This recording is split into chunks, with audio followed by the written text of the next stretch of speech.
Hello. Good afternoon, and I welcome you all to this webinar on the title Impacts of Union Budget 2022. Before beginning to the program, I like to request all our audience to switch off their audio and video for the whole time of the webinar. As a result, we all will be able to listen our resource persons well. Participants with questions, if any, please write in the chat box and mention there to whom they want to listen. By this, we will be able to complete the session smoothly within the time. Thank you. Okay, now we shall start. Honorable President, Professor Biswajit Patnaik, ASBM University. Revered Vice Chancellor, Professor Kalyan Shankar Ray, and Pro Vice Chancellor, Professor Dr. Phalgu Niranjana. Revered resource persons of today's webinar. Dear participants, I like to thank our resource persons that they have joined with us to deliver their thoughts and insights and views on the title. Now, not only our country, India, but also the whole world is passing with a hard time because of the cruel COVID-19. The socio-economic and cultural conditions of the world population have been damaged ruthlessly by this COVID. After different unkind phases of COVID, we are now spending with a great hope of recovery and well-being. At about, we have made a record of 150 crores vaccination and still continuing with that for the children and booster doses for the senior citizen. At this backdrop, Honorable Union Finance Minister, Madam Nirmala Sitharaman, presented the budget 2022-23 in the Parliament on 2nd February 2022. She unveiled rupees 39.45 lakh crores union budget with higher spending in the areas like highways and affordable housing with a view to fire up the key engines for the economy to sustain a world-beating recovery from the pandemic. Honorable Prime Minister Sri Narendra Modi on last Tuesday said the Union Budget 22 is people-friendly, progressive, and full of possibilities for the infrastructure, investment, growth, and jobs. IMF Managing Director Kristalina terms our Union Budget 2022-23 as a thoughtful policy agenda for India. Economic Times explained Union Budget 2022 as it's sensible, sober, and does not overpromise at all. Although a part to it, the Union Finance Secretary explained Budget 22 is massive capex outlay to crowd in private investments by creating demand, boosting eco activity. Despite COVID, Government of India has performed remarkable well in collecting revenues for 2021-22. The gross tax revenue for 2021-22 revised is up by 13%, driven by corporation tax, income tax, customs, and GST. This has given the finance minister to budget for another 9.6% growth for the coming year, that is 2022-23, the budget estimates. The budget 22 is visionary. Government is improving middle class situation by improving country's economic speed says Niti Ayog Vice Chairman.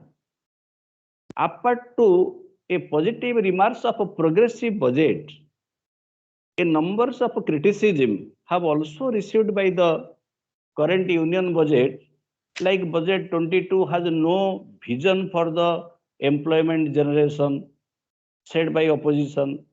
Budget has zero for common people who are getting crushed by unemployment and inflation.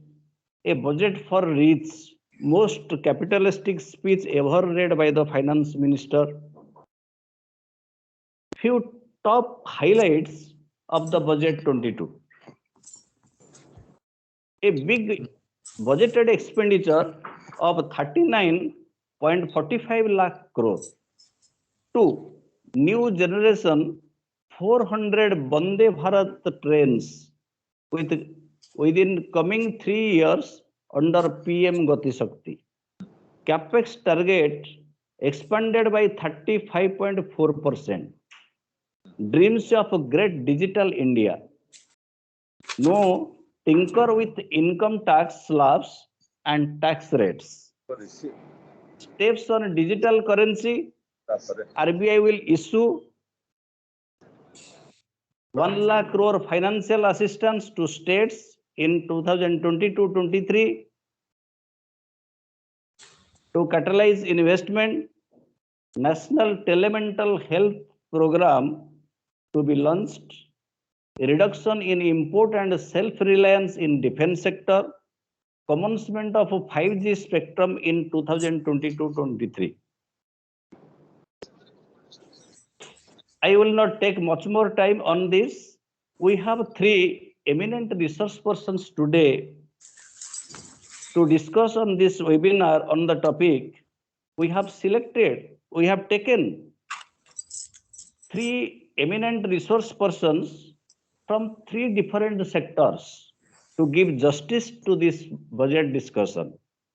We have taken Professor Dr. Padmaja Mishra, a veteran from the field of economics. Sri Rajiv Shekhar Sahu, a practical and seasoned chartered accountant. And Professor Dr. Prabodh Kumar Hota, a veteran from the commerce, to address the title to these virtual assemblies. First of all, Professor Dr. Padmaja Mishra, the former Vice Chancellor of Ramadevi Women's University. Professor Mishra is a professor of economics. She has about 35 years of rich experience of teaching and research at Utkal University. She has done her PhD at University of East Anglia, United Kingdom, and postdoctoral work at University of Maryland, USA, with Commonwealth Academic Philosophy and World Bank Philosophy, respectively. She has also been awarded South Asia Research Fellowship from SSRC, New Delhi. Besides teaching at Utkal University, she has also worked at Kolkata University, JNU, and Terry University, New Delhi, as visiting professor at different times. She has also worked as Director, Women's Studies at Utkal University and has been working as chairperson and expert member of many committees, both at state and national level, such as Poverty Task Force, Agricultural Tenancy, Niti Ayog, and Committee of ICSSR and UGC, etc. I request Professor Mishra to deliver her address on the title now. Professor Mishra, please. Thank you, Professor Mahapatra. I am extremely thankful to ASBM University, the organizers, Professor Mahapatra and his team, for giving me this opportunity to be a part of this discussion after the union budget. Professor Padmanabh sir has given a very kind introduction, and I'm thankful to you, sir. This union budget, the title of the seminar or webinar today, as you said, is the impacts of union budget. The impacts we are yet to see, but the possible impacts that we will be happy to discuss. I think this is, I think this year budget is a very unique budget.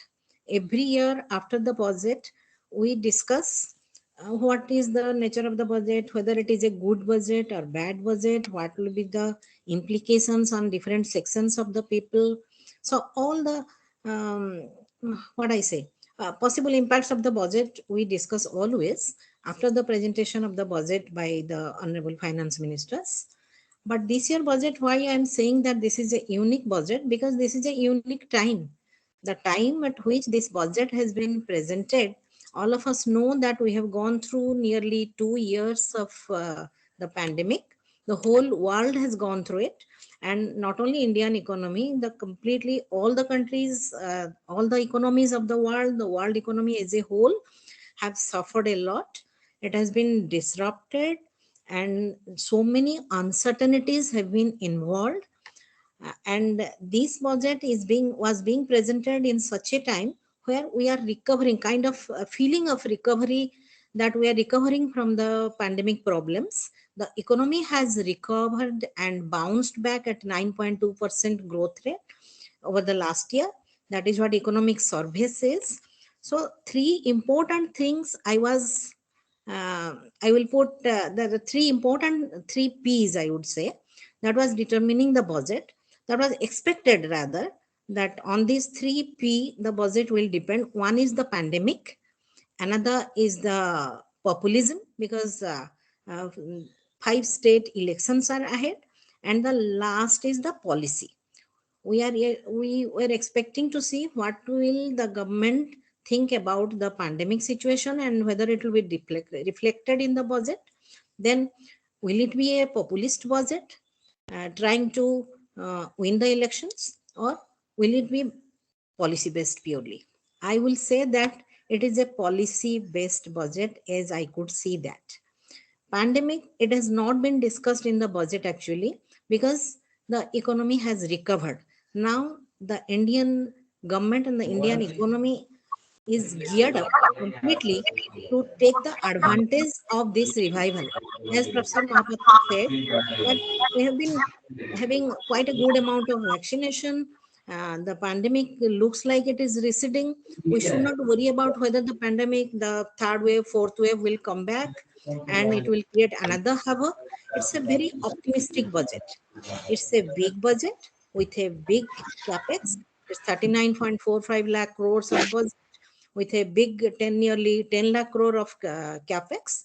And the capital expenditure, it shows that the huge amount of capital expenditure that the government is proposing over the year 2022 and 23, that it is a completely growth oriented budget. The budget, if you could see that, it's completely actually centered around growth for Indian economy. It has a very clear focus, and government has not minced any words to imagine. Actually nothing has been left to imagination actually what was the intention of the government, because it's a completely growth oriented budget, efficiency oriented budget. It is dependent on all kinds of digitalization, use of technology, and transparency, efficiency, which is expected to come from technology. You know about 4G, 5G revolution that is coming. And that is why I feel that the budget is clearly and fundamentally, primarily focused on growth with a long-term view. That is why I am saying that it is focused on policy. What is the policy perspective of the budget of the government has been completely reflected in the budget. And when you come to the investment expenditure, if you look at the nature of investment expenditure, you will see that majority of investment expenditure is on the key sectors of growth. One is infrastructure, that is roads, railways, airways, waterways, all kinds of transport and communication. That is one pillar. Then housing, affordable housing, water supply, rural service, e-services to rural areas for rural area growth. So all these things we expect that, rather the government expects, and I think it's a good expectation, that it will create growth, because it will create investment. As government invests, government spends this huge amount of money, then private investment will automatically crowd in and join, and the total investment expenditure will be much higher than 10 lakh crores what the government has proposed. So that is why it is expected that it will bring growth, high growth, and after that income and employment will be generated if this growth happens. So that is the basic essence of the budget. And if you want me to come to the different sector wise, agriculture, health, education in particular, I will say that, and for the time being I will say that is everything is centered around technology. The digital revolution that the government wants to multiply, it is reflected everywhere, in the agriculture also, in health sector, in education sector in particular. I will say, I will emphasize on the education sector. Digital education and the infrastructure needed for digital education have been emphasized by the government. And this is what I think probably it was realized, that if we have a situation like pandemic, then we have to cope with it with only with the help of technology. And agriculture has been proved as the backbone, the line of defense for the economy. It has already been proved. So agriculture, to make it efficient, government has made all these provisions. One more thing I would like to say now, before we hear other experts, is that government is actually also focused on what is called green growth. This is not being discussed much, but that is what I have noticed, that government has focused on green growth, has some kind of focus on environment and sustainability of the growth. Because if you see that natural farming, that has been emphasized, organic agriculture, that has been one of the focus, agroforestry, that is also one of the focus. And this digital revolution will also be green. It will be powered by green energy. That is what also specifically announced by the finance minister. So I would say that it's a growth oriented budget with some amount of focus on green growth. That is what I would like to put my views now before we hear the other experts. Thank you.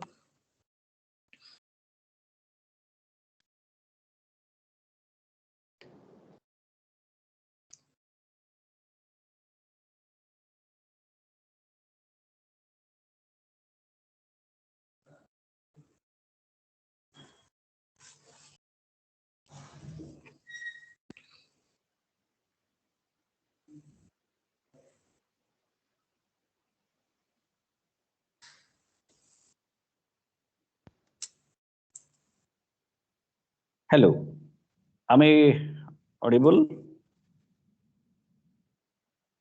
Yes, sir. Okay. Now we shall move to Chartered Accountant Sri Rajiv Shekhar Sahu.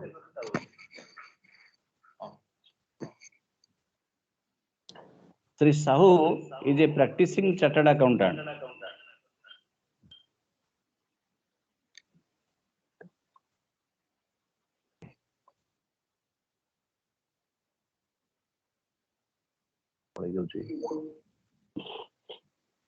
Shall I start?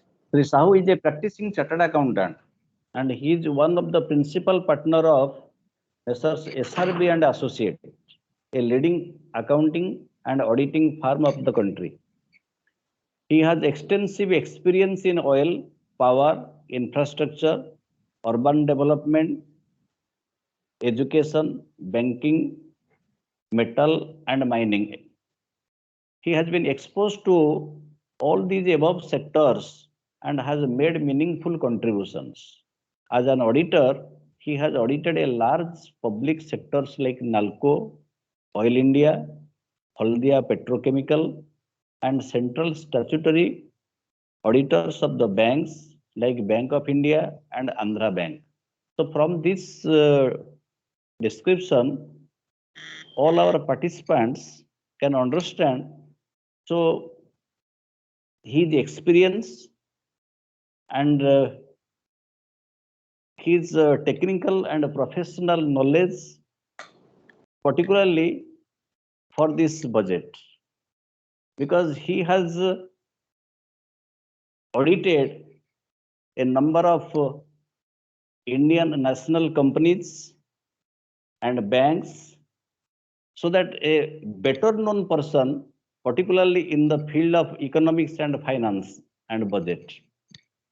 And majority time we are seeing in the TV discussions and in different other channels.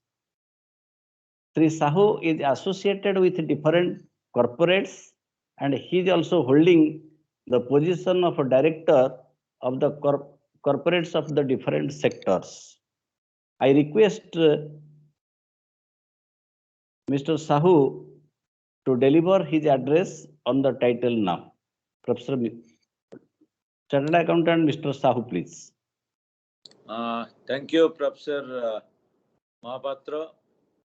All the esteemed speakers, Professor Padmaja Madam and Professor Hota, all the eminent faculties of ASBM, and my beloved students.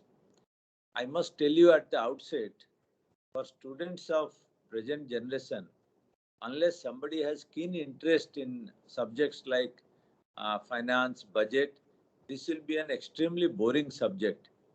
So you must hold on to your position for some time to overcome this boring session.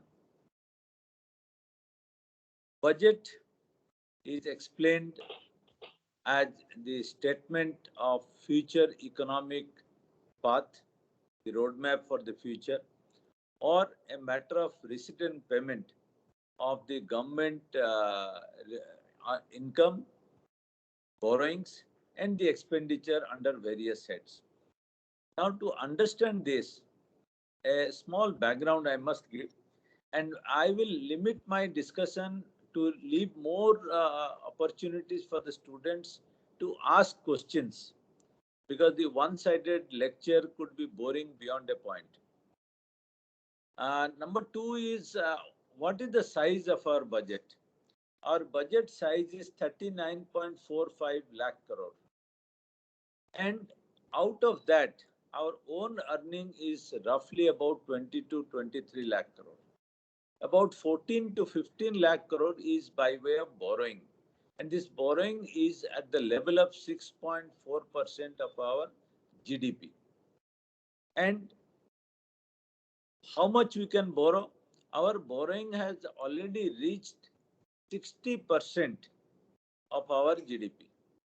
So these are the constraints in which Honorable Finance Minister has to prepare the budget, keeping the macroeconomic scenario in mind.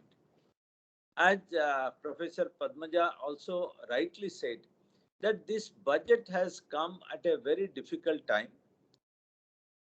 2 years of continuous pandemic and lockdown and various kind of restrictions, not only in India but also globally. And that has to some extent restrained or has created bottleneck on the way of a faster economic growth. All of you know we had shrunk 7.3% estimated during the budget and about 6.8% as estimated during the 2021. And 21-22, we are expecting to grow at 9.2% as per the survey, economic survey. So during this period, what are the positive news and what is the budget highlights? Positive news is that our direct tax and indirect tax have grown. Our direct tax, both corporate and income tax, both have increased decently. The GST, which was a matter of concern, not only because it was a new law, but also there was a lot of leakages and it could not reach the point of stability. Luckily, we have reached a point of about 1.3 to 1.4 lakh crore a month by way of collection of GST. Now, within this constraint, one has to prepare this budget. It is always easy for a politician to prepare a budget where more can be distributed in the name of poor, even if it ruins the prospect and future of economic growth. Because it gives an immediate painkiller. Because you give money to majority of the people by way of distribution under various schemes, people are happy. You give some tax incentives to middle class, they are happy. Rich in any case do not have a direct voice, but they come in the form of various other modes. But very interestingly and very daringly, I would say, this time the budget is a departure from the standard practices. How they have done it? They have focused on futuristic thing where the immediate benefit may not be visible to the public at large, but they have to believe that this is the direction. Why I say so? Because this is the way other people, other countries have grown. All those countries which have grown faster and which have excelled and which have reached the stage of development is by way of economic development. There are other policy aspects, but unless the infrastructure is good, you cannot grow. So economic growth is propelled by high infrastructure, and the government has emphasized more than 35% over the previous year, and the effective expenditure is going to be 10.7 lakh crore, and this is excluding the private investment that we will definitely foresee in the coming years. Many of the non-budgeted expenditures have not been included in this figure what we are discussing. And this is supported by investment in water at the doorstep of every individual houses, and housing, the affordable housing, Prime Minister Awas, which will give benefit to the poorest of poor by having a roof for them. And the infrastructure is by way of road, by way of rail, by way of inland water, by way of digital process, and the congregation of all the infrastructure in a particular mode, which will create opportunity in reducing the logistic cost. I'll give you a small example. If we have products, we are able to produce, but we are not able to dispatch, or we are able to dispatch at a high cost with a high time, obvious impact to the manufacturer will be so large that neither domestically will be competitive nor will be in a position to export. Now, with this backdrop, and whenever we have a infrastructural development, it has a cascading effect, multiplying effect. And therefore, I will give a complete thumbs up to the infrastructural allocation, infrastructural thrust, infrastructural direction.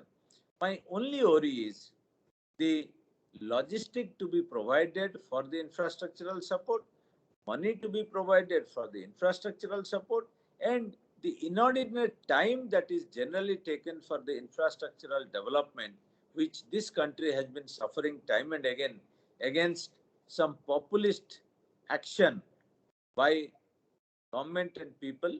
So while I totally agree with the trust on the infrastructure, my worry is whether we will be able to spend the money as projected, and whether we have the capacity to create that kind of infrastructure or not is something to be seen. As far as water and housing is concerned, definitely we'll welcome it, and more money for the basic need and sanitation must be available.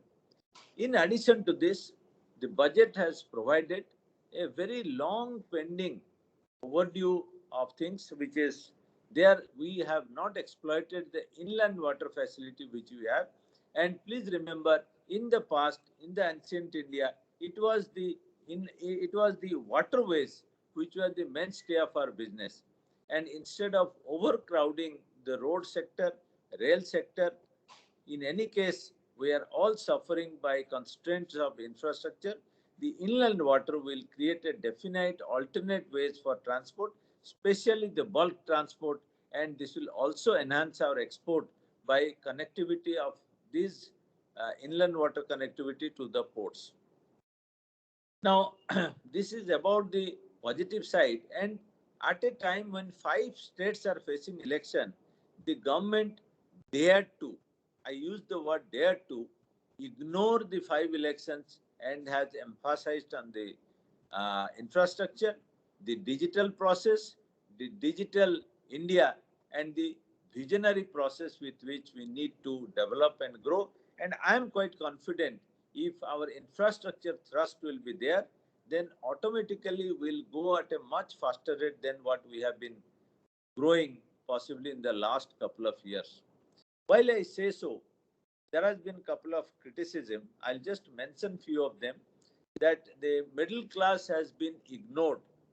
Some say that yes, the middle class could have been considered, but there was a statement from the Revenue Secretary which says that because of the 2 methods of calculating the personal taxation and the option being given, so they need to assess the statistics of how they are performing and then come out with the benefits that needs to come.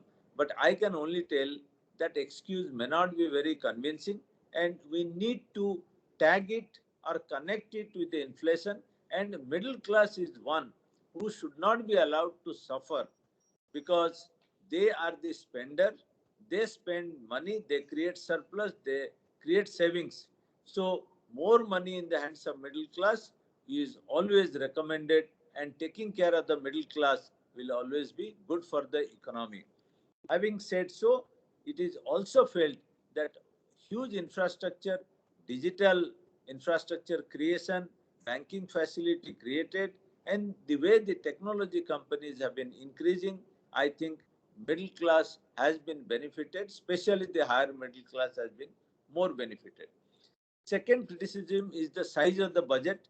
Vis-a-vis the last year, the current year budget is hardly 2.5 lakh crore, and more money going into infrastructure might have taken money from some of the more needy sector like the social sector, especially the Mahatma Gandhi National Rural Guarantee Scheme, where there has hardly been any increase in the allocation for the particular scheme. And this will also create problem, as the post-pandemic, still a lot of migrants have not been settled yet, and they could not, few of them could not go to their old place of job.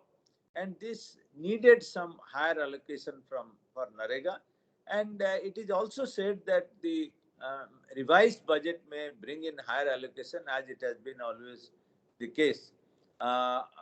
Third thing is, we have already reached, as I told, 60% of our borrowing. I'm sorry, the borrowing is 60% of our GDP. That is a high figure, which has increased from 59 to 60. Maybe because of the last 2 years, we needed more money and less income was there. This 1% increase has been visualized or estimated. But I think going forward, unless our economy expands, as we were expecting to reach 5 trillion economy, $5 trillion economy by 24-25, we may not be able to achieve it. But then our economy needs to grow. We need to achieve faster growth. Our industrial development needs to be faster. We need to create a more dominant position in the global field, and we need to create our own spending and consumption domestically. So these are some of the thoughts that I just touched them, but I would expect more questions from the students if they find this subject interesting. Thank you, Professor Mahapatra, for this opportunity, and look forward for more interesting question hour session. Thank you. Thank you. Thank you, sir. We will have our question answer session at the end for you. And Professor Padmaja Madam will leave the webinar that's early, so that I want to ask our participants if any questions that's in your mind is there to ask her. So please write in your chat box. Madam, Yes, yes, sir. you explained this budget is focusing towards the growth, and Yes, particularly the capex expenditure yes, that's at about 35%. There's an increase is there, and on mhm. infrastructure, I have Yes. said, and Chartered Accountant Mr. Sahu also said in his Mm-hmm. discussion. So, Government of India is focusing towards the infrastructure and other developments. And do you think that by this way, employment will be generated? Yes, Professor Mahapatra.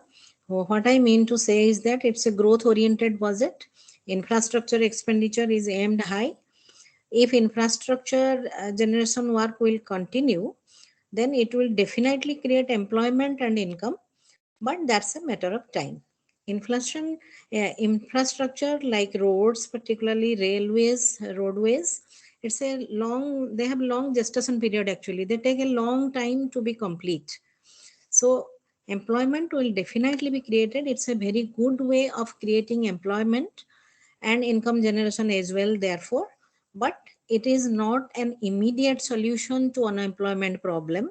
We cannot have an immediate solution to unemployment problem now, except schemes like Narega, as Sri Sahu mentioned.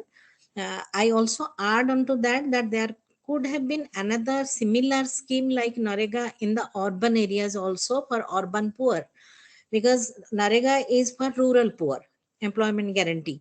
But due to pandemics, the urban poor also suffered quite a lot. Many people have lost their jobs, and there is a lot of migration also from rural to urban areas. So a similar employment guarantee scheme could have been done for solving immediate short-term income and unemployment problem. As we expect that this infrastructure, huge capital expenditure will create employment, but that will be in the medium term and the long term, and that is what is intended by the government. When Dr. Sahu said ki middle income, the revenue secretary made that statement. I also came across another statement made by the CEO of Niti Aayog, Dr. Amitabh Kantji. He somehow said that the middle class people should understand that the country needs growth and they will benefit automatically. But this is a very, very, what I said, I don't appreciate this statement at all for this moment, because the lower middle class people, the poor people, they have been suffering so much due to loss of job and the pandemics, and they need to understand their household affair first, then about country's growth. Of course we need growth, but at the same time we need something for this lower income class people. So there is absolutely nothing for this immediate problem solving kind of thought in the budget. So that's a little disappointing for these people. And this, as I am saying, that this is a long-term growth-oriented budget, but immediate short-term concerns have been neglected. That is what I would like to put it like this. Thank you, madam. I would like to ask you a Yes. different line of question. Okay, sir.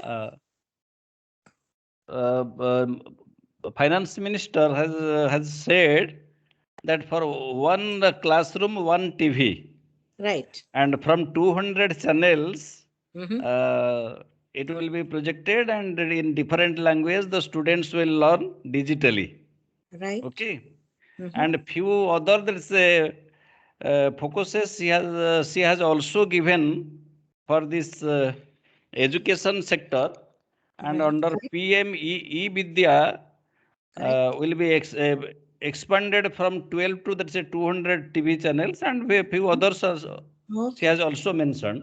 Mm-hmm. And in this backdrop, one our, that's a participant has asked So what is the relationship of this budget and the new education policy, and how this budget will contribute towards the new education policy?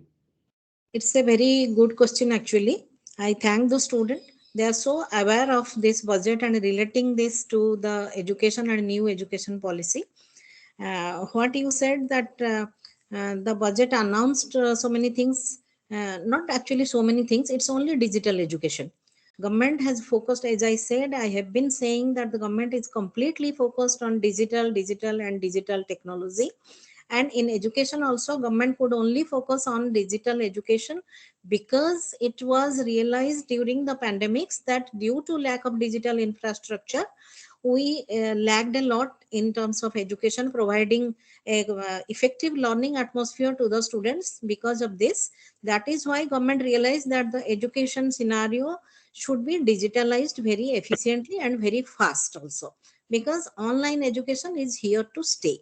Offline education, of course, online is not a replacement for offline physical education, contact education, but online education will be there, will always be there. It is also welcome because there will be a lot of learning material that will be prepared. A digital university is also proposed. So the government is fully focused on digital education and making it reaching, I mean, everybody can access that. And quality education also government mentioned. But what you ask, that is it in line with new education policy? That is what I really doubt, because there are so many other things in the new education policy. Only supplying the what I said, broadband, and the connectivity in the rural areas in one's and education through TV, one classroom, one TV. So that is not the only solution to the problem, and that was not the only problem also. We lack so many things in our education system, like teachers, effective teaching, the quality of teachers.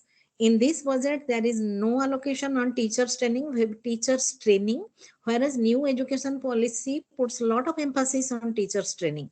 And there are other infrastructure also we need in our education institutes. It should be a complete package actually. So if we deal with this problem just in one-sided approach, then obviously we will not be effective. This digital education, putting whole lot of emphasis on this digital education, will not solve all our problem. The quality of education should be increased, should be looked at in a very holistic manner. And one of the important component is teachers quality and teachers training. The budget has not looked into it, and the amount of expenditure has increased, but actually the proportion of expenditure in the budget towards education has been decreasing in absolute numbers, not in absolute number, but in percentage. We don't know when we reach 6% of GDP as allocation on education, which is really far, far away to be achieved. So new education policy has not been given due emphasis on this in this budget. We were expecting a lot more emphasis on that in this budget at least, because NEP is going to be implemented completely this year. Thank you. Thank you, madam. Madam, what is your opinion on digital university? Yes, that's what I said. It is required. We need all kinds of advancement to be to meet the global challenges. Atmanirbhar Bharat and Gyanaguru, a knowledge hub for all these things which the Prime Minister always mentions when the question of education comes in. So this is okay. This is required. That doesn't mean that, as I said, this is something a top up. It's not the basic requirement. Okay. So like our bullet train. So it's not basic requirement. We need to fulfill our basic requirements to strengthen the basic education infrastructure in all the nooks and corners of the country, so that everybody will be able to participate effectively, low cost, accessible education. But digital university, that is in view of the internationalization of our education, higher education. So that's the intent of the government to do that. But there are not many loopholes in our education system which could have been targeted more effectively. Thank you. Thank you, madam. So one of our participants is dissatisfied that the budget does not have any say on inflation and no saying particularly on inflation. That's according to his opinion. So Yes. what is your suggestion in the what is your suggestion and what will be your answer in this Yeah, regard? that's also a very good question because inflation is high now. That is what is actually making a double blow to the low income people. They have lost their job, they have lost their income, and at the same time, inflation has been doubled. All the essential items prices have increased, particularly because of high oil prices. And budget doesn't mention that, but I hope that of the budget government may do something to bring oil prices down. But it is again not only a national picture, it's a global picture, but government can do something by reducing its own taxes. State governments can also reduce taxes. We will see the state budget also, but usually these things are expected. Usually it comes off the budget, so there will be many things off the budget also. I hope that it will happen. Oil prices will come down, but nothing has been mentioned in the budget. That is correct, as the student mentioned. And because of this high inflation, the poor people are suffering more. And there is government cannot do anything in the budget to reduce inflation. Actually, again, it's a long term perspective what the government aims at. If there will be more of production, more of manufacturing, as Sri Sahu said, the supply chain will be efficient, then income employment will be generated, then people will have more money at their hand to purchase. So this inflation is actually not demand led inflation. This is because of the deficiency in supply. So if we increase the supply, maybe more commodities, more services will be available in the market, and prices may come down, but not very hopeful about that. Thank you. Thank you, madam. On healthcare, government, the particularly this budget Mhm. is not focusing so highly. You are right, One sir. of one of our there is a participant has mentioned in his question. So Yes, that is how you can say reply him in this regard? that is also true. Uh, Again, the focus is on digital services in healthcare. There is no mention of building of health infrastructure for person to person healthcare, doctors, nurses, hospitals. So these things have not been mentioned. The whole focus of the government has been on digital. Again, mental health care, that has been specifically mentioned, very elaborately mentioned by the finance minister, that she mentioned that pandemics has created a lot of mental health problems, so that is what is targeted.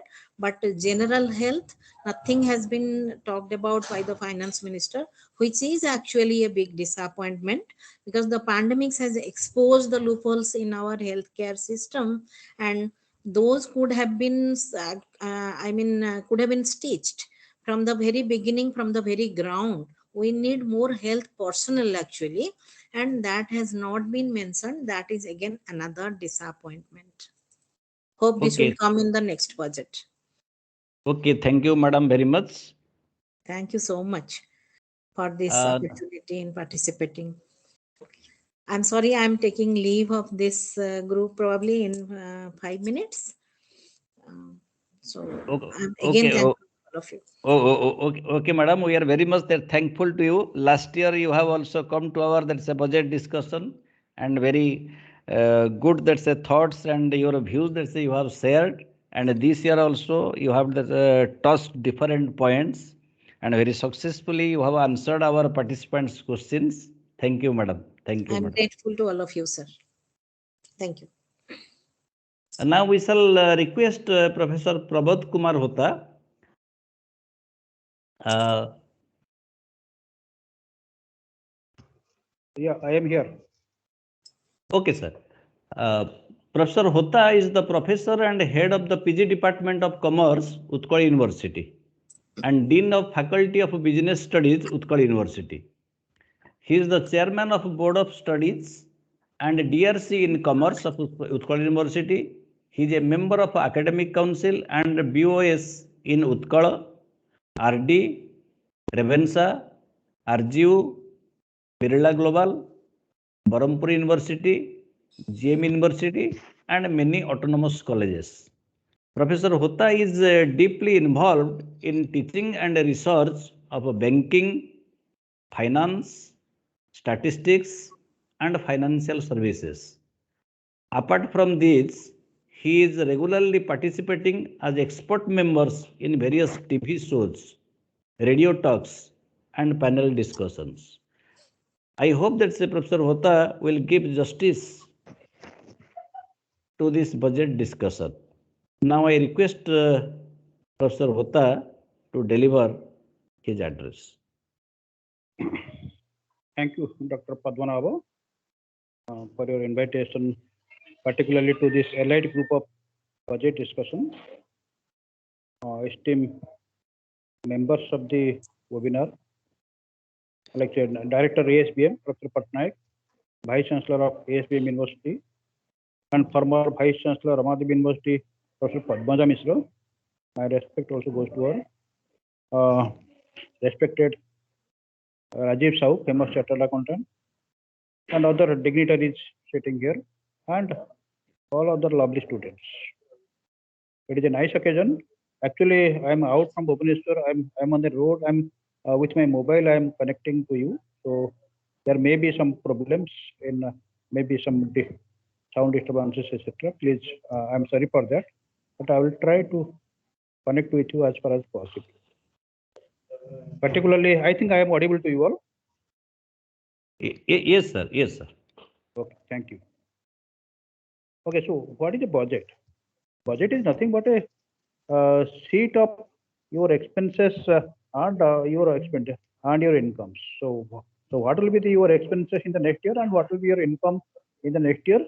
It comes with a sheet and it comes with a blueprint even. That's the blueprint of the budget. Sometimes it is said. So that's a budget. But budget is not that easy one, not that simple one also to prepare and to see. As we expect a lot of things from the budget, but actually budget is not a panacea for all the problems in the economy and in the society. Budget is a plan for the future of the economy.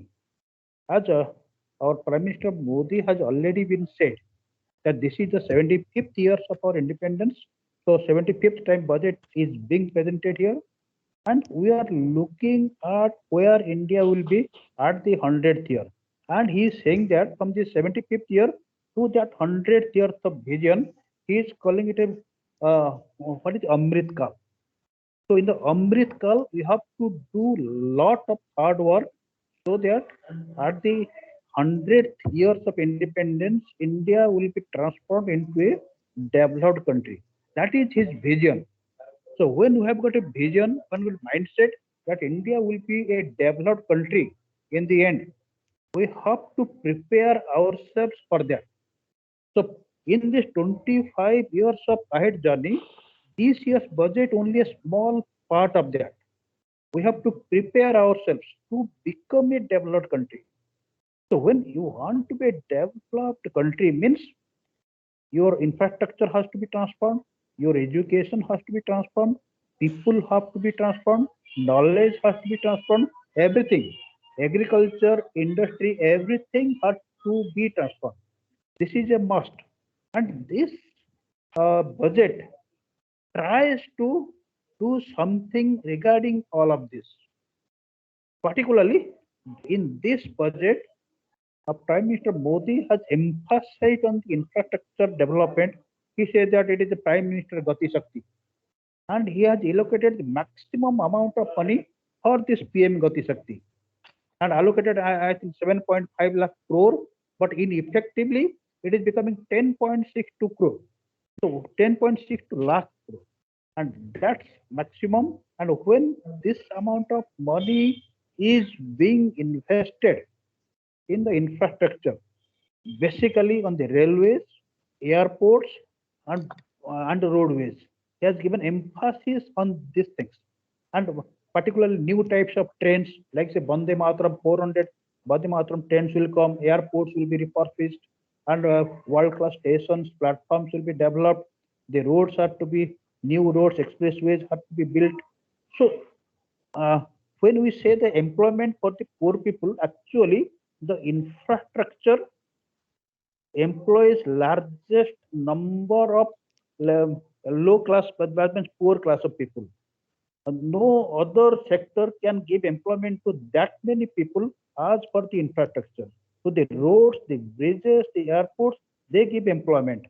And if the gestation period may be long, so infrastructure will take that much time. But during that period of time, the employment generation will take place. Thing is that we have to invest. As a commerce student, I know that unless there is investment, there cannot be return.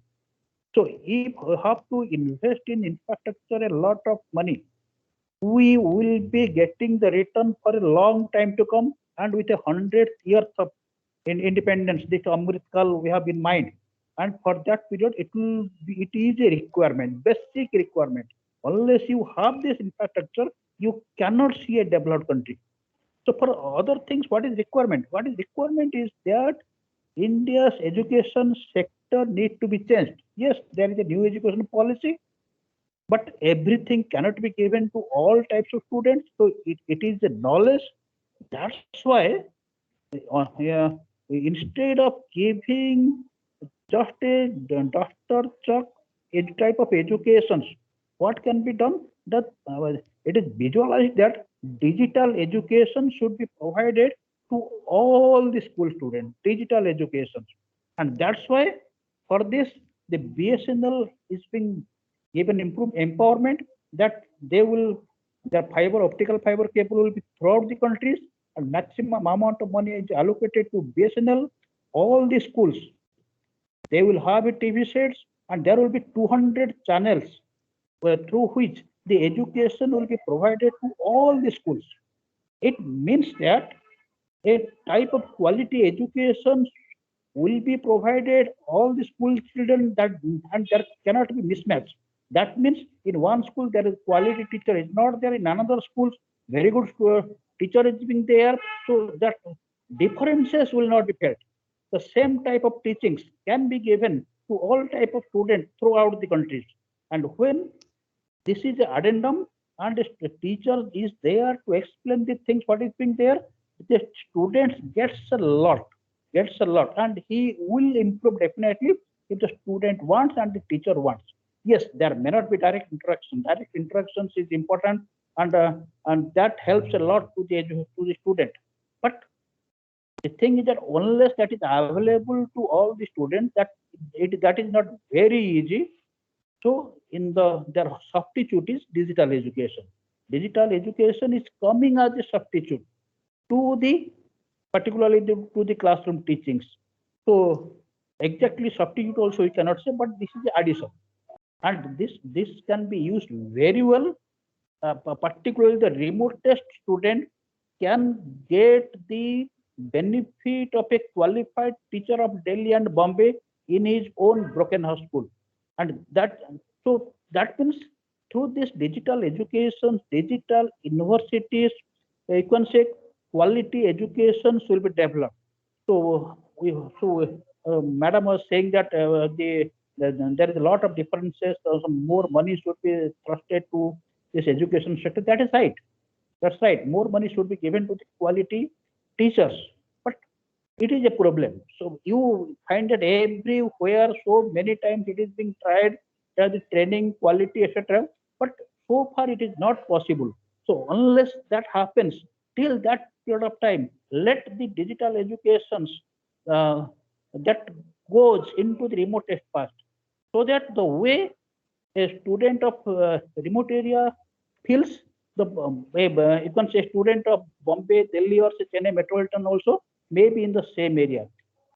The way we know that the commerce student, previously the investor of a Bombay is in advantage. So he knows better. He is a better investor than a person of Bhubaneswar. But now we feel that with the net and all other online broking facilities and all other facilities with a BSc and say NSC, there is not at all any distinctions between the investor of a person in Bhubaneswar or a village than that of the investor of a Bombay. The same situation is going to happen for a student also. There cannot be a difference between the student of a Bombay, Delhi, or a student of a, you can say, Koraput or a Kalahandi. And this is coming to place. May not be happening in a 1 year time. 1 year is just the beginning. But in next 5 years to 10 years, when you are going for a developed India, this will definitely happen. And then what is important is that this our more and more such of investment is to be going for the supply sector. Particularly, Madam was also saying that now the inflation is mainly due to this problem of the supply chain. So maximum thrust has been given this time to develop the supply sector, to develop the manufacturing sector, to develop the productivity and the production sector, so that more productions can take place and that can easily come to the market through this infrastructure without any problem. And if it really happens, then there will be control on inflation. Why inflation happen? There may be two reasons for that. There may be heavy demand, but supply is not there. And that is the reason. Or supply is not there, but demand is same. In both the cases, inflation happens. So this year's inflation is not due to any rise in demand, but due to blockade of the supply because of corona and many other factors. So rightly, emphasis has been given for the productivity and productions so that supply is developed, supply is taking place, and demand remaining same, demand may be more. So in that case, inflation can be controlled. In the previous budget, what is given that more money is being given to the consumers, to the people of the country by giving some rebate, giving some concessions, reducing some taxes, so that they will have some surplus, they will have some savings in their hand. And it is understood that with that saving, they will go to the market and they will demand for different types of services and goods. And that will increase the sales and productivity of the companies in the end. But this year's budget is a reverse one, because it is found that in most of the cases, the saving never goes to the production sector, but saving is kept as the savings, and that is not utilized properly in the productive sector. Rather, the same money, when it is utilized for the betterment of the supply, it will give more employment. And more employment means more money to the pocket of the common people. With more money to the pocket of the common people means, and that money is risk-free, because that money is a permanent savings. And with the permanent money, they will go to the market. They will demand for different types of product and services, and it will generate some kind of enthusiasm in the market, and the economy will be better. So this budget is a budget for keeping an eye on the 100th year, not for a short-term budget like what will happen next year. Yes, GDP is taking place. GDP is 9.2. That is a very good GDP rate. In no other, you can say, large country, that much GDP is taking place. And we always eye for a double-digit GDP growth, maybe 10%. It may also happen. But thing is that we have to sustain it. But sustaining the same GDP growth rate is actually a difficult task. That can only be sustained if there is proper infrastructure, proper quality of technology, proper quality of labor supply is taking place. It is also being seen that India will be the future supply of labor to the whole world. So, because in most other developed countries, the laborers are aging. But India has the type of laborers which have the average age may be around 28. So India will be the supplier of quality labor to the whole world. But if these laborers are not qualified, they are not of quality, they may be a liability to the economy, to the country. So they should be properly qualified, technically qualified, and they should be given digital education so that not only they are the force behind the economy, our economy, but the global economy. and that is the objective of this budget. I hope the objective and the principle behind the budget is very good. It is not a populistic budget like the election is there, give some incentive, give some bonuses, and give some subsidy to different type of people. They will be happy, they will vote for you. It is not kind of that. It is a futuristic budget. I hope that it is a first step for a future India, and definitely we will get benefit after some years of time. Thank you for giving me this opportunity to speak a few lines about the budget to all the audience. Thank you, Padmanabh. It is over to you now. Thank you, sir, very much.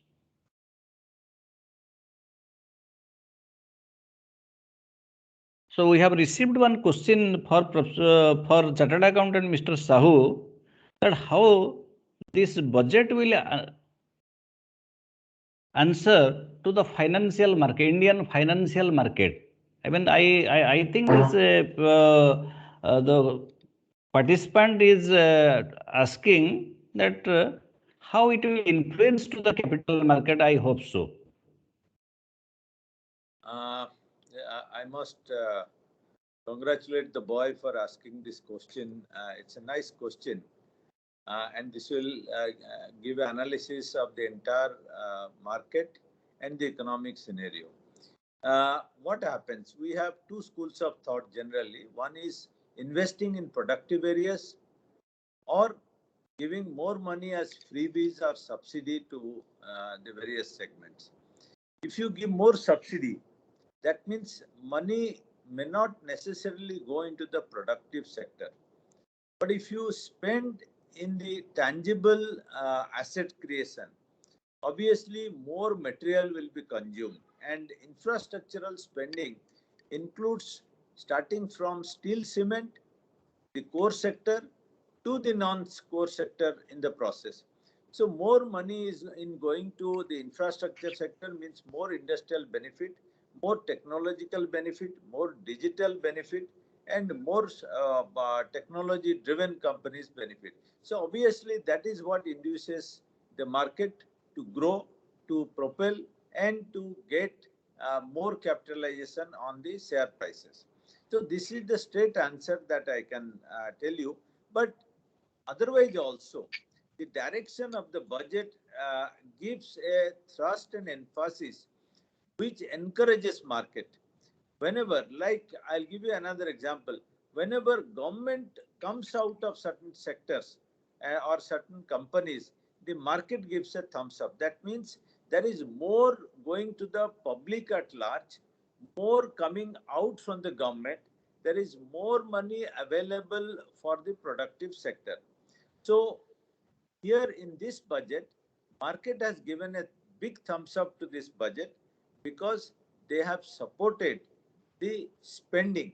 And as our market was suffering from the level of low consumption, now with more money going into the productive sector, the spending, the consumption will also go up. And once a tangible sector improves, the rest of the sector automatically improves. I'll also supplement it with a small example that during the 2099, when the National Highway Authority of India Golden Quadrilateral Program started by Sri late Atal Bihari Vajpayee, Honorable Prime Minister of India, 1 rupee cess has actually transformed the economic growth in our country and also in the industrial scenario. And whatever Golden Quadrilateral was developed, more consumption of steel and cement propelled the economy. So from that, if that was the level of spending in 2000 or 2001, now we are going to spend many, many more times of that. And obviously you are seeing our steel plants are having huge capacity, cement is growing, the real estate sector is growing. So all the sector will propel high growth, and market always gives thumbs up to that. Thank you, sir. One of our participants has some say on this cryptocurrency. He's saying that on one side, in Parliament, the cryptocurrency bill is not yet passed. And on the other hand, Government is saying by this budget to tax about the tax 30% on the income of the cryptocurrency.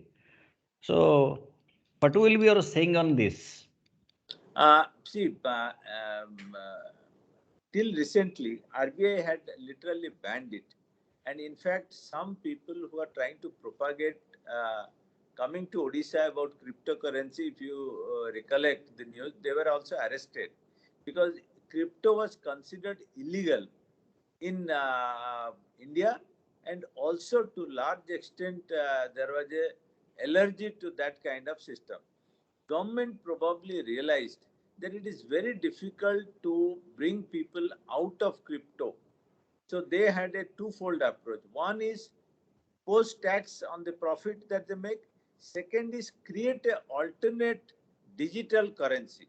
Now, digital currency may not solve the entire reason for encouraging the youngsters to come in, but it will give some kind of resistance by our own currency. So crypto, as you know, is a software-driven currency, and it has become widely popular globally. And probably realizing that there was a meeting at the level of Prime Minister, a very high-level meeting, and I feel that they could not finalize the policy during this period. So they hurriedly did this twofold approach. One is to impose tax 30% on the gain, and second is the introduction of a digital currency by Reserve Bank of India, which is still which is going to take some more time. Okay, thank you. What is your opinion there on inflation and this budget? See, we are already threatened by inflation. We are at a level of around 6%, and which should have made some changes in the policy rates of RBI. But I think consciously the monetary policy of RBI has registered the increase in the policy rate, because that would have further increased the cost and would have affected the corporates. The policy rate has remained same, and at the same time the inflation has been growing, and as Professor Hota and Professor Padmaja has already said, that this is not because of high demand, but because of supply disruption. And I'll give you a small example. Today, if you want to buy a middle level or a good car, the waiting time ranges from 6 months to 4 years. If you want to buy a Toyota Land Cruiser, it will take 4 years. If you want to buy Tata, some middle level car, it may take you 6 months, 8 months. Even Mahindra will take you 6 to 8 months. But the level of car sales is yet to touch the pre-COVID period. Prices have already gone up by more than 20-25%. Now, the reason being, the supply of chip, which is an essential input to the automobile industry, which is largely controlled from China, is still not stabilized. So what has happened? There is a supply disruption. And as Professor Hota was explaining, the two reasons why the prices go up. One is the demand creation, but that's a healthy reason, because that means more money is in the system creating inflation. Maybe we need to tweak or calibrate the inflation. But here it is a supply disruption because of the very well-known reason of pandemic, disruption in various forms. So now we have to wait a bit.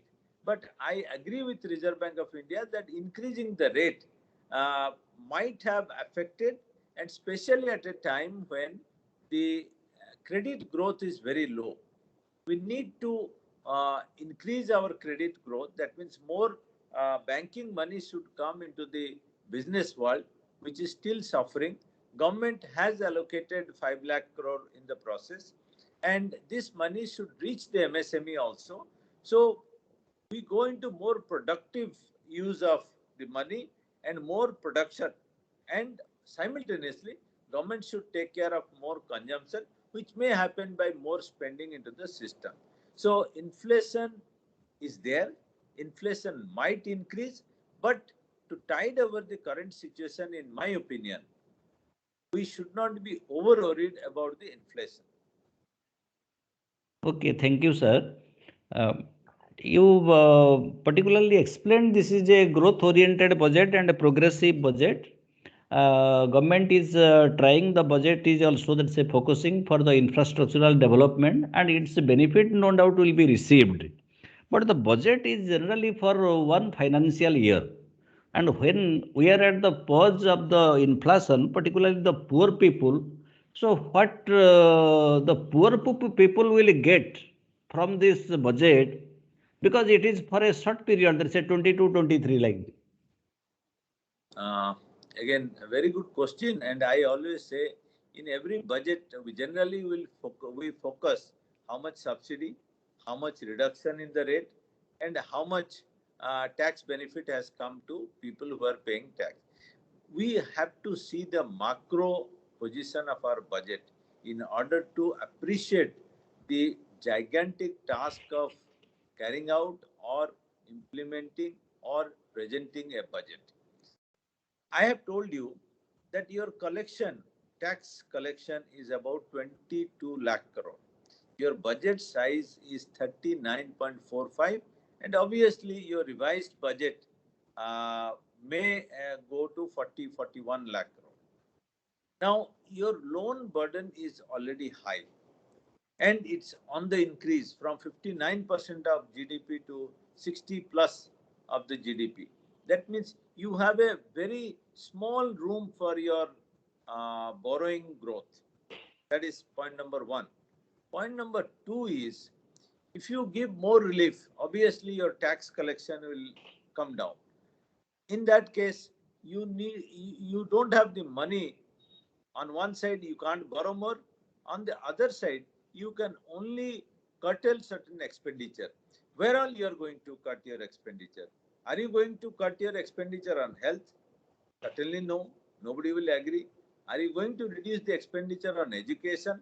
Professor Padmaja has said we need 6%. But our expenditure on education is around 1%. Where from we get that 6%? The question to all the economists is, where from you get, you say health we should spend 2.5%, 3%, 4%, health we get 6%. Now you can spend this money when you don't have neighbors like China, India, China, Pakistan and other countries. You can spend money when you don't need to provide high funds for your Prime Minister Awas Yojana and drinking water. You need to spend. We are still a developing country threatened by various actions, both from nature and from people. We are surrounded by neighbors who are highly up in arm against us. We are economically, we are being stopped by various countries with strong competition. Our logistic cost continues to be one of the highest in the world.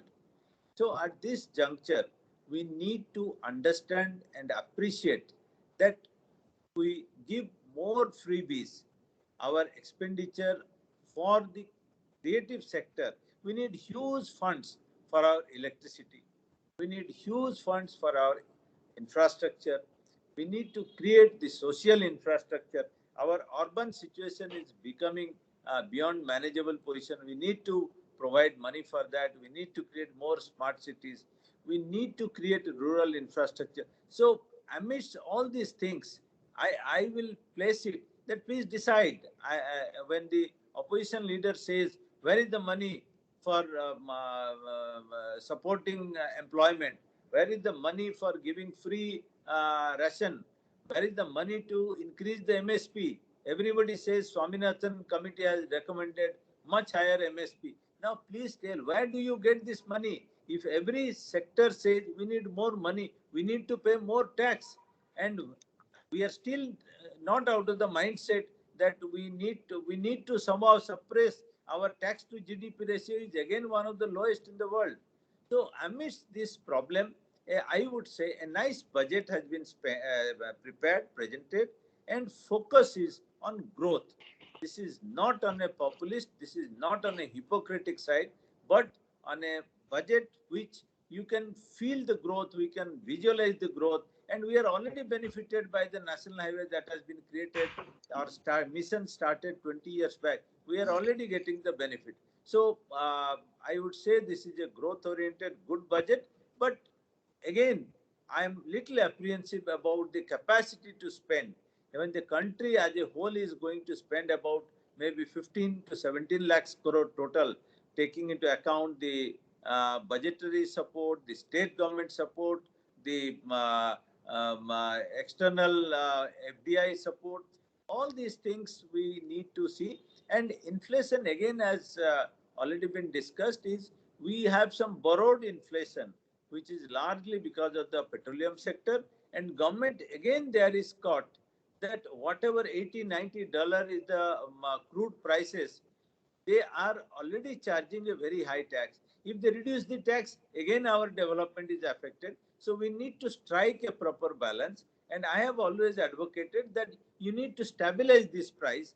Do not leave it entirely to the international prices, because sometimes that may have a cascading effect. So if you are below a threshold limit, you need to create a reserve which should be utilized when the excess expenditure is created because of that.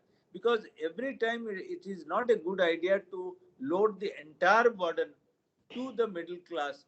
So I also say that let us not penalize people who are honest taxpayers and who are creating consumption and propelling the growth. Thank you. Thank you, sir. Thank you. Everyone is interested for the budget, and particularly refer to the budget, and just one day on the same day of the budget and one day after the budget. So every salaried person is interested to know that how much that's a cut in his income tax, and what special benefit, deduction and rebates that he will get, and any change in the tax rate.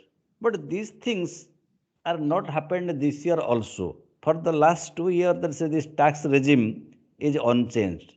So how you will answer these salaried people in this regard? Professor, I have partially answered this particular thing. As far as the corporates are concerned, more or less the tax regime is stabilized. Now we are coming to a stage where we don't expect every year some changes. That's not a highly desirable aspect also. As far as the personal taxes is concerned, yes, we had expectation that to counter the inflation and to give more money to the middle class and to create more surplus for their expenditure as well as saving, we need to give them some tax incentive. And I also thought that politically government would have benefited by giving small benefit. Actually, the expectation of middle class is also not very high. They are very happy if they are being recognized, and if this 2.5 lakh could have become 3 lakhs or 3.5 lakhs. If the ATC benefit, a 1.5 lakh could have become 2 lakhs, or if the investment in or the repayment in the housing sector from 2 lakhs could have become 3 lakhs, it would have again propelled high investment into the housing sector. Now, government, to the best of their wisdom and political advice, did not alter it. And the explanation given by both Niti Aayog and the Revenue Secretary to me is not very soothing, because you can't ignore a section because they don't have a combined force to vote or unvote. That is one. And secondly, that they are the honest taxpayers. Please support them. And they have also the aspiration.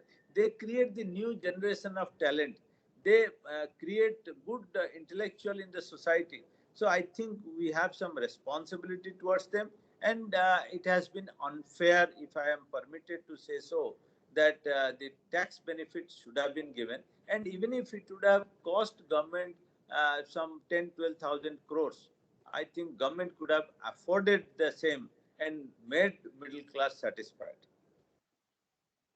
Okay, thank you, sir.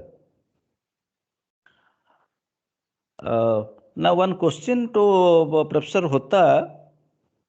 That So can I leave, Professor Mahapatra, can I leave? I have a meeting to follow. So if you permit, I can leave. okay, sir, we are going to close it. It's about 10 minutes only. If I would have you loved to hear Professor Hota. Okay, I am there for 5 more minutes. Okay. I want to hear him also. okay, sir. Thank you very much. A question to Professor Hota, that this budget says 50 years interest-free loan to be allowed to the different states, What is your opinion on this?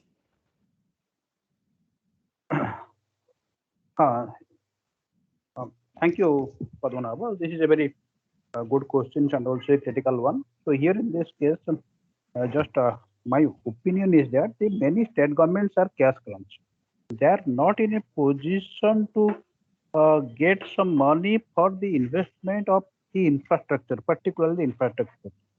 So whatever tax they are collecting, that is mostly paid for their salaries, and sometimes for some states they even borrow money and pay their employees. So this is a very difficult process for all of them, and particularly during this pandemic period also, their tax collections have been dwindled like anything. So what is required is that not only the infrastructure thought would be given by the center, but at the same time, it should also be given by the states.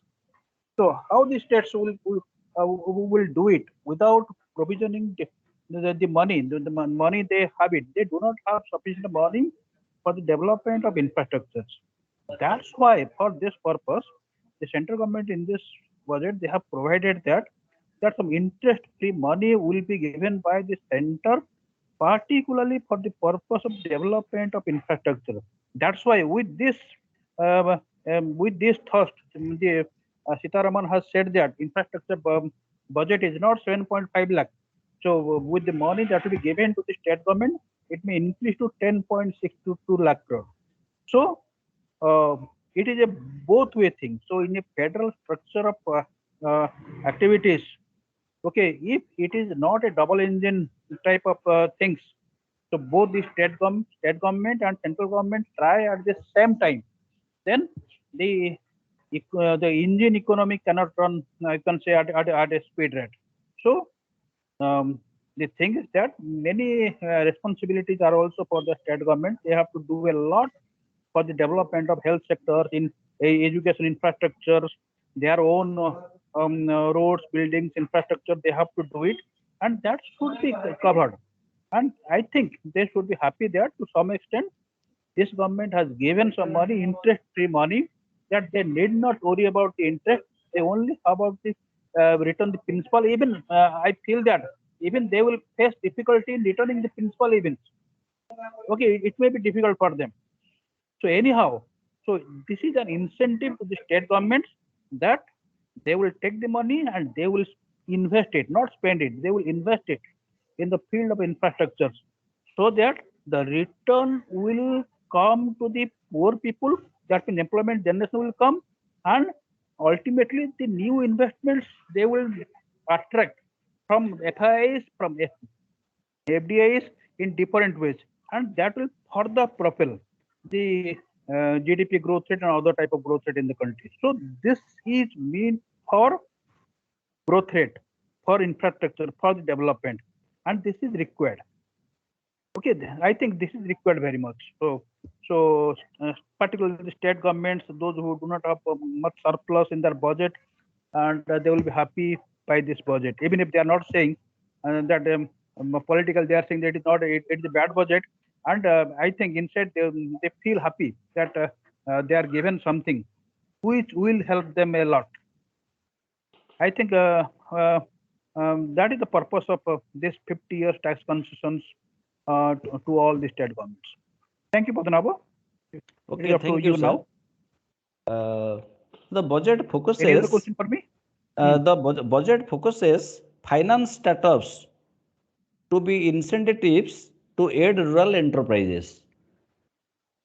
So, what is the intention and what is the saying of this budget behind to this? So this year budgets, as per it is, this is they have said that it is inclusive budget. It has not forgotten the rural sector, the poor sector, and also the urban sector. It is mostly seen that in the last 4 to 5 years, many startups have taken place, and they are mostly by the urban people, mostly by the techies, the tech people.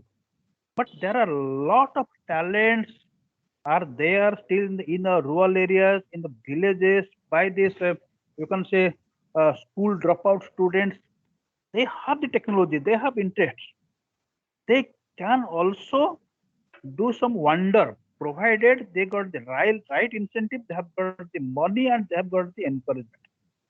So this year, then they have, we say that this is a year of startup, and if we have provided them the right type of, that government is behind you, you will find money is not a problem for you, and you go for your own enterprise instead of trying to be employed. Be an employer, to your rural folks, and that way definitely not only you will help yourself, but rather the country will be helped, country will be saved. You will be helping out a lot to your own people, and that is the purpose behind it.